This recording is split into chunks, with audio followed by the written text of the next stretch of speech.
Good morning, everybody, and welcome to our training session this morning on convex optionality curves. Now, the one thing that a lot of people have been asking me about over the last few years is what is a convex optionality curve? Why is it so important? Uh, if there was one thing that really has allowed me to dominate in my trading over the years and certainly to overcome very uncertain market conditions, in fact, make the most amount of money when market conditions were the most volatile, it has been this thing. So let's jump into it. First of all, you'll see that the purpose behind using a convex optionality an approach which insists on using one is the assumption that you're dealing with fundamental uncertainty in the markets. Now, this is something that people either accept or they don't. I find that most aspiring traders, when they get going in their trading, believe that professional traders, successful traders, are people who know how to predict the market. They have this idea of trading that has been built up over the years, maybe from the media or movies or whatever the case may be. But nevertheless, there's this fixed understanding that successful traders are really, really good at figuring out what's going to happen next in the market, and therefore knowing how to be right, knowing when to get in, when to get out exactly in order to make a profit. Now, unfortunately, that's an absolute and complete fallacy, and any long-term successful trader will tell you that as well. But as many of you who've been on my training will know, the problem is that not only are we convinced based on whatever has informed us as to what traders do in our history, not only are we convinced by that, but we are also unfortunately burdened with this thing called the human brain that, in the words of Amos Tversky, and he and his partner got a Nobel Prize for their work on how the human brain works. We our brain is effectively a predictive engine. The success of the human species comes primarily from our ability to be able to predict. And if you've read my book called The Consistent Trader, then you will know all about this. So if you haven't got a copy of the book, please make sure you get it. You can just drop us a note in the group here or a private message if you haven't had a chance to get your hands on that. It's a short read, but it's the sort of thing that for many people I know it's helped to transform their trading, changing it from being overall unsuccessful to being consistently profitable over time. So hopefully that helps to set the scene for this, because really, in order to be successful as a trader, you need to you need to understand that you're dealing with an environment that cannot be predicted. So, despite the fact that your brain wants to and is programmed to find ways to predict the market, and everything that we have been taught, both through nature and nurture, drives us to want to be able to predict the market, it cannot be done. Not meaningfully, anyway, not in such a way that you can consistently be profitable. People who have high success ratios in their trading are generally borrowing from the future, which means that their approach is, in fact, what's called fragile. Whereas a convex optionality curve makes you what is called anti-fragile. It means that despite the fact that we can't know meaningfully what's going to happen next in the market, we are still able to do the right thing consistently in such a way as to be consistently profitable. And I'm sure you'll agree with me that as traders, that is the goal, is to be consistently profitable. But remember, it's also very important to not only make money, but to keep it. So, as I've mentioned many, many times, the reality that I've seen with my own eyes, but the long term numbers state the same thing. About 80 out of 100 people who try trading will never, ever make money, and they give up before they can ever find any kind of profitability. But of the other 20, well, those 20 certainly do find a way to become profitable. But of those 20, at, at most one or two will actually long term get to keep that money. And in fact, it's that 18 or 19 who learn how to make money but don't keep it who lose the most, who actually end up having the greatest sort of train smashes in their trading. Certainly, if you one of the 80% who never learn to make money, it's just a slow death. But normally, the people uh, who crash and burn do so very spectacularly. And the number one reason for that is because they have never accepted that we are dealing with fundamental uncertainty, and as a result, have never adapted their approach to the markets to use convex optionality curves. That really is the key to everything. So much as this may sound like quite a theoretical topic, it's not. It's absolutely fundamentally practical, and it affects every single element of your trading. Right, so what is a convex optionality curve? Let's have a quick look at a diagram. I hope you guys can actually see the diagram clearly on the screen here.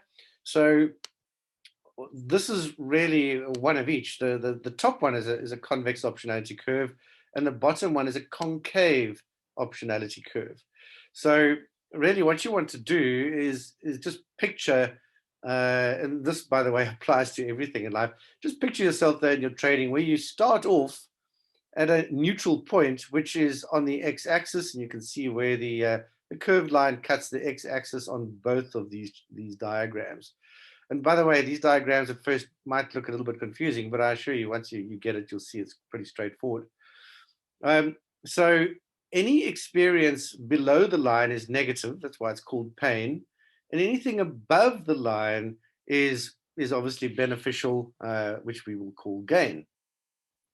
You might notice that if you look at the length of the x-axis over here, certainly up until this vertical line, you will notice that there's more pain, in fact, than gain in terms of the number of instances. So here you'll see there's more painful experiences than gainful experiences. But if you work out the volume below or above the curve between the x-axis and the curve on either side, very quickly on the right-hand side, the total volume becomes greater on the right than on the left. And the reason for that is simply because this is an exponentially increasing curved line. So effectively what that means for us is that over time, if even though you might experience more painful circumstances or occurrences, in trading terms, let's take it as losing trades, the total amount of money that you've lost has been limited to relatively tightly, as you'll see. Whereas the amount that you stand to gain from the gainful or beneficial experiences is effectively unlimited. And that, of course, is distilled down into the GoPro Trading Academy's fundamental sort of statement or mantra that you always need to seek to limit downside and maximize upside in your trading, in every aspect of your trading. And that statement simply represents the convex optionality curve. Right, so if you look at a concave optionality curve on the other side, exactly the opposite happens. The amount that you stand to gain is limited, but potentially the amount that you stand to lose is unlimited. Now, which one would you prefer? And I guess the answer is pretty obvious. And by the way, if you've got any questions, please do drop it into the chat box. Or if you're watching this as a recording, welcome to make a comment, ask your questions in the comments below. But clearly, most people with that description will very quickly and easily say, yeah, the top one is better. The convex curve is better. But in truth, when it comes to practical living and implementation over time, people inevitably will choose the bottom one. And why is that? Well, because in a concave optionality curve, first of all, the right-hand side is generally hidden and takes time to reveal itself. In fact, that's the case for both. It takes longer for the right-hand side to reveal itself generally. So what that means with a concave optionality curve is that time is your enemy, because eventually something's going to happen that's going to cause potentially an infinite amount of pain in your life. Whereas on the top, time is your friend, because over time, eventually, even though it might take a while for it to actually happen, eventually something is going to happen that can benefit you to an almost infinite amount, or certainly potentially an unlimited amount. So time is your friend with a convex optionality curve, but it's your enemy with a concave one. And you can look at that in terms of fragility as well. Something that is fragile, like a porcelain teacup, well, time clearly is its enemy, even though it's sitting very prettily on a shelf and is pleasing to the eye day by day by day by day. These are all gains. Eventually, something is going to happen. It might happen today, it might happen only in 100 years, but sooner or later, it's inevitable that that porcelain teacup is going to break. Whereas the opposite is a concept that's relatively unknown to us in terms of our conscious thinking and even in our vocabulary. Nassim Taleb actually invented the term anti-fragile to describe a convex optionality curve, or something that exhibits a convex optionality curve. But we do see these things all the time. One of them is the human body's reaction to repeated stress in terms of going to a gym, for instance. We know that uh, by stressing the body over and over again, small amounts, that over time, it actually gets stronger, it gets fitter. Obviously, there's a limit to that, of course. There are other examples which I'll describe separately, but certainly when it comes to trading, this is very, very practical for us in terms of how we approach the markets, how we think about the markets, and certainly what strategies we choose to use. And I will show you a very simple example of that in a minute. But hopefully from this, you can see that there are two very distinct approaches to life, and that because we prefer to know what's going to happen next, we would rather limit our potential upside and have a lot more higher probability of a gain, but at the cost of limiting those gains. Another example, very practical example, of course, is uh, whether most people would prefer, especially if they have a family and so on. Most adults, would you prefer to have a regular paycheck at the end of each month, or would you prefer to have absolutely no idea how much you're going to receive at the end of the month? And for most people, they would grab the certainty, which is why most people opt for a job. And for most people will understand that also stands for just over broke. But most people are prepared to live from paycheck to paycheck under the illusion that they have a guaranteed amount of money coming in at the end of the month, so they can budget, etc., etc. Certainly, it helps us, therefore, to predict the outcome at the end of the month. Whereas people who are naturally entrepreneurial, and they are few and far between, understand that you need to give that up in order to potentially enjoy an unlimited upside. And that's what these two curves would also represent. You'll see, or maybe a professional salesman who only works on commission is happy to accept the convex optionality curve at the top. Whereas most people are looking for the guaranteed outcome, not understanding that in the long term, there is potentially an infinite amount of pain waiting for them. And of course, just losing one's job might not seem like the end of the world, but there are also people who've not only lost their job, but been unable to get another job and have ended up on the streets with their family. So it's not a common thing to happen, but it has happened. So the potential is there for an infinite downside, whereas there is no potential for an infinite or even maximized upside with a concave optionality curve.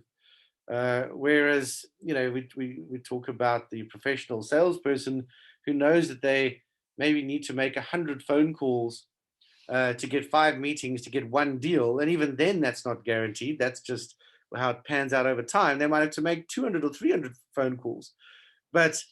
And that's pain, lots and lots of pain, but that pain is relatively limited. It's just time and phone calls and maybe lots of coffee.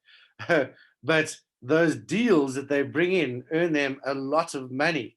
Their upside is maximized, but they don't know when it's going to happen. They can't predict how much money they're going to have at the end of the month.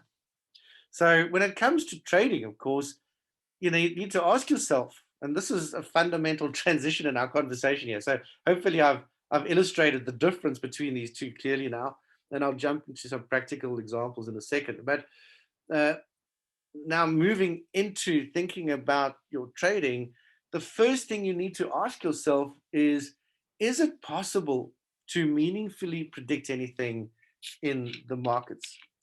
Now, if it was, that means that there would be traders out there who never have losers. Even one loser in 100 means that you can't perfectly predict the market. Secondly, it would also mean that in making those winners, so let's say we find a trader who wins, let's say 9. If you are winning 9 out of 10 trades, obviously that's a very high success ratio. Unless your reward to risk ratio is 1-to-1, that is meaningless. So what I'm saying is that in order to get a 90% success rate, you have to pay a price somewhere. And that price is normally in the reward to risk ratio, which is represented here by the distance on the y-axis. So here we're looking at a potential reward that's, well, a reward that's potentially unlimited with a risk that is highly limited. So we've got a very high potential reward to risk ratio. Whereas in the concave optionality curve, the potential reward is very limited, but the potential risk, the open risk, even if it's hidden, is unlimited. So we've got a very, very poor reward to risk ratio on the concave optionality curve.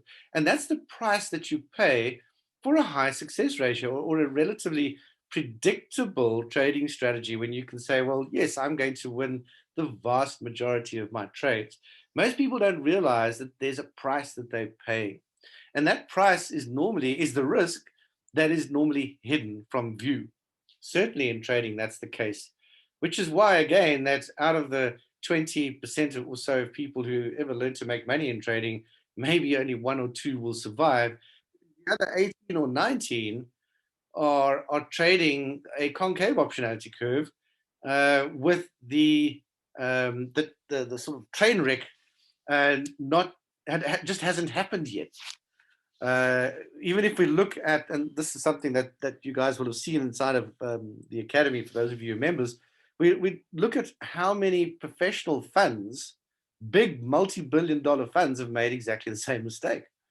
But until they actually failed, they were making lots of money. It's the same thing as the person who refuses to wear their seatbelt.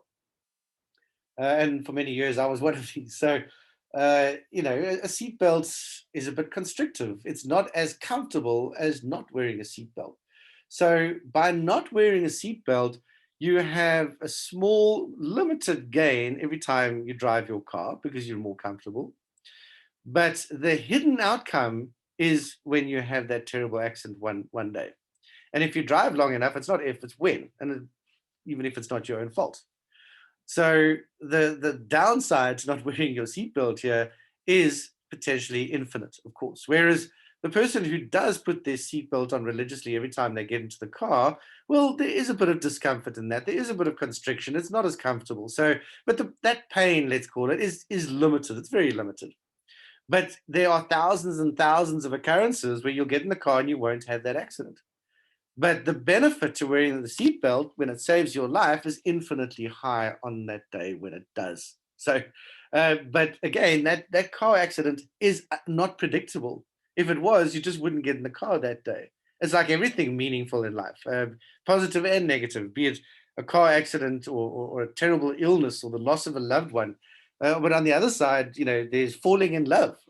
Is also something that nobody can predict. You never know when the most important things in life are going to happen. And that brings me back to that very, very important thing that you need to accept as a trader, that realization that you need to have, is that in trading, it is from a meaningful perspective, it is impossible to know what meaningfully is going to happen next in the markets. You either accept that or you don't accept that. But one thing I can guarantee is that if you don't accept it, you may well learn to make money. It'll get you into the top 20% of traders, but you will never get to keep that money long term unless unless you stop trading in advance. It's like the gambler that goes to the casino and they hit the jackpot and they never go back again. Sure, okay, so maybe that would happen to you. You trade for a year, make some money, and then stop trading. I've yet to meet that person, because whilst you're making money, you keep going. But unfortunately, you are exposed to the hidden unlimited downside. The 1 or 2% of traders that do survive long term, without exception, every single one of them will tell you the same story. And their success all comes from accepting that the market is fundamentally unpredictable at a meaningful level, and therefore they have, in one form or another, adopted a convex optionality curve.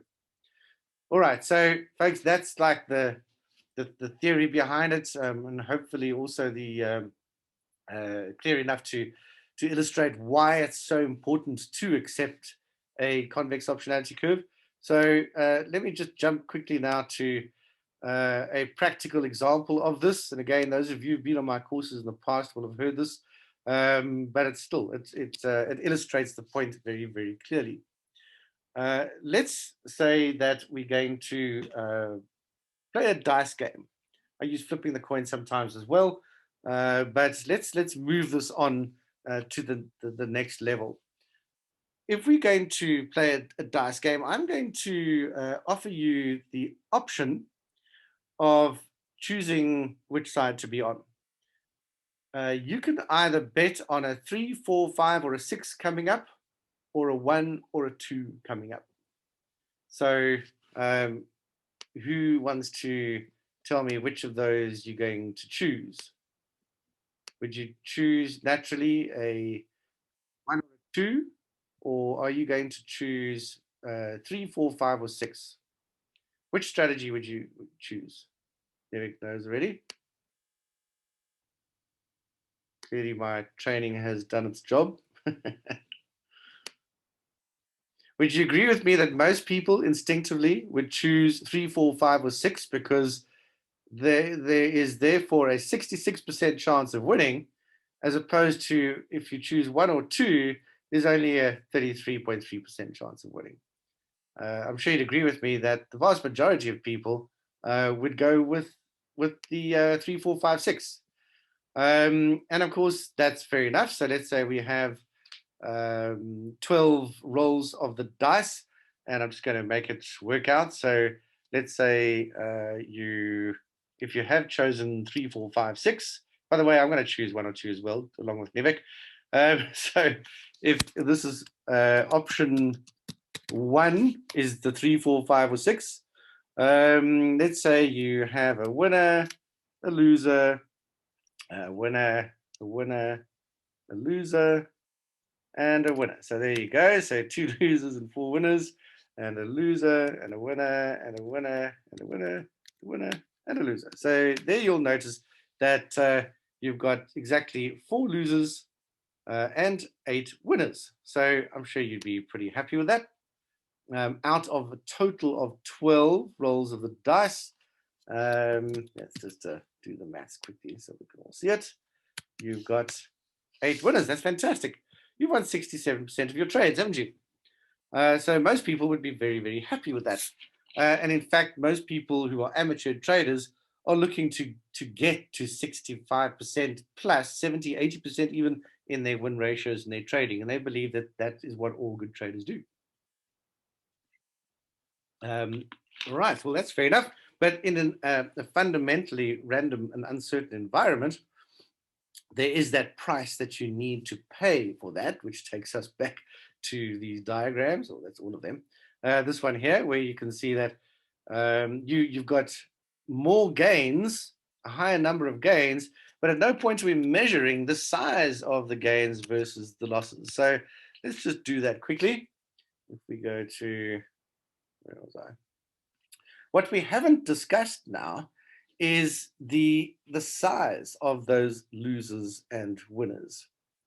Now, even if we just go with a typical strategy where you feel like you've got maybe 1-to-1 reward to risk ratio, fair enough, then you'd certainly be making money. But one thing I didn't do when I offered this strategy, or the option to you, was tell you how much you win when you win and how much you lose when you lose. No one even asked that question. So, and very few people will ask that question. So what if we were to say that the winners are half the size, or for option one, actually, I'm just going to go back to that. The winners are half the size compared to the losers. And it could even be more than that. We could have triple that. Let's go with triple. Fact. So you're going to, on your winners, you're going to win 1%, but on your losers, you're going to lose 3. All right. So here we're going to win 1, but here we lose 3. Here we win 1, we win 1, we lose 3. We win 1, we lose 3, we win 1, and we lose 3. So let's just copy that across. You are down 4% by winning more of the trades. Now, whoever took the other side of your trades has got a convex optionality curve, and you've got a concave optionality curve. So I'm sure you'd agree with me that the person that you were trading against, if there was such a thing, let's say in this dice rolling game, it was me, I would be up 4%, even though I lost more often than I won. And this therefore represents a concave optionality curve, and the person on the other side would be representing a convex optionality curve. So very simple example over here, but it serves to illustrate the point. And it comes down to me also not caring about winning or losing per se, but being far more focused on how much I win when I win, as opposed to how much I lose when I lose, which again comes back to our mantra: you limit your downside and you maximize your upside. So in the case of me being on the other side, I'd be losing 1%. Could always just go, oops. I just have the negative of each side. I'd be losing 1% every time a 3, 4, 5, or 6 came up. But if a 1 or 2 came up, I'd be winning 3%. That is a very simple convex optionality curve, or representation of one. So if we come back to our trading, therefore, you guys have who are in the academy know the H4 impulse and the daily impulse. I'm sure you've noticed already that they tend to lose at least as often as they win. Now, one of the reasons why I've never ever tried to do any kind of signal service, and when I was a guest speaker at that UK company that many of you are familiar with, I never ever got involved with their trade signals, because unless you understand the philosophy behind this, which none of them did, but unless you understand the philosophy behind this, you would quickly get demoralized, because your human brain is wanting to experience more positive outcomes than negative outcomes. We are far more focused on the frequency of positive outcomes than we are on the size. A losing trade has a much bigger emotional impact on your average trader than the same sized winning trade does, in terms of, in a positive sense. Which means that even if you are making more money on your winners, the higher frequency of losing trades can quickly demoralize you, unless you make the logical step that I teach you folks in the academy to do, which is to accept that you are probably going to lose the next trade. I've often asked you guys, would you ever take a trade expecting it to lose? And most people have never heard of this concept before, would think I'm crazy. and say, of course not, hell no, there's no way. But if you are trading with a convex optionality curve, it is only logical that the next trade is more likely to lose. I know when we roll that dice that the next roll of the dice, I'm probably going to lose. I understand that. Therefore, my expectation for the next roll of the dice is that it will lose. And therefore, if it does lose, I'm neither surprised nor really disappointed. My emotional response is very close to neutral. When I do win, I might be a little bit more surprised, but it's a nice surprise. So my emotional response is positive, whereas my emotional response to a loser is not really negative. And this is another key element to trading a convex optionality curve. It helps you not only make more money for less risk long term, but it also helps you to manage your emotions.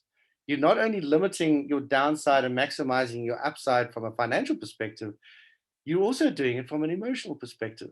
Limited downside because you're actually expecting the next trade to lose. So when it does, it's not really a big deal.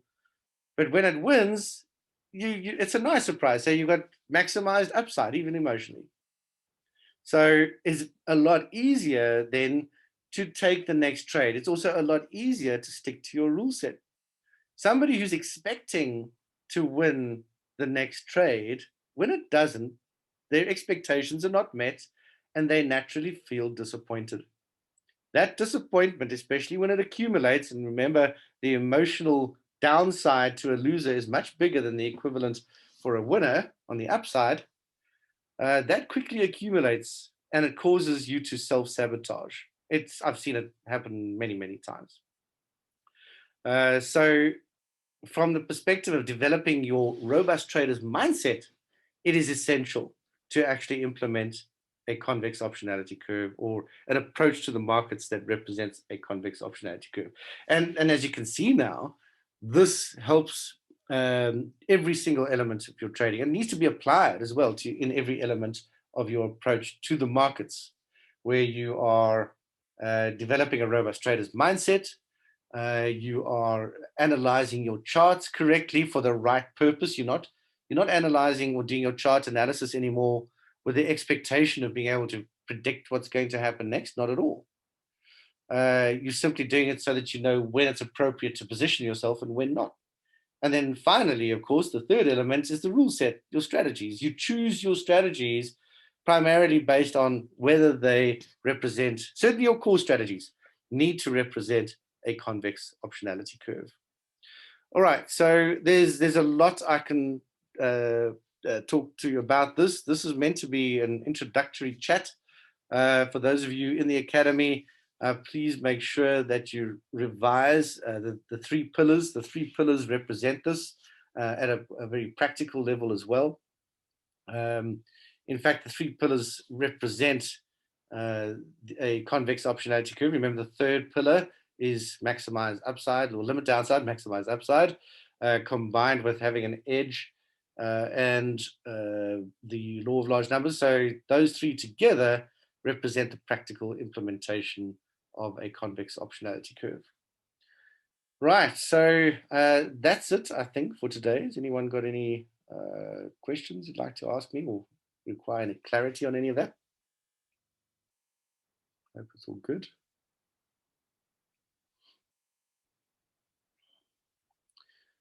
One final point on this again.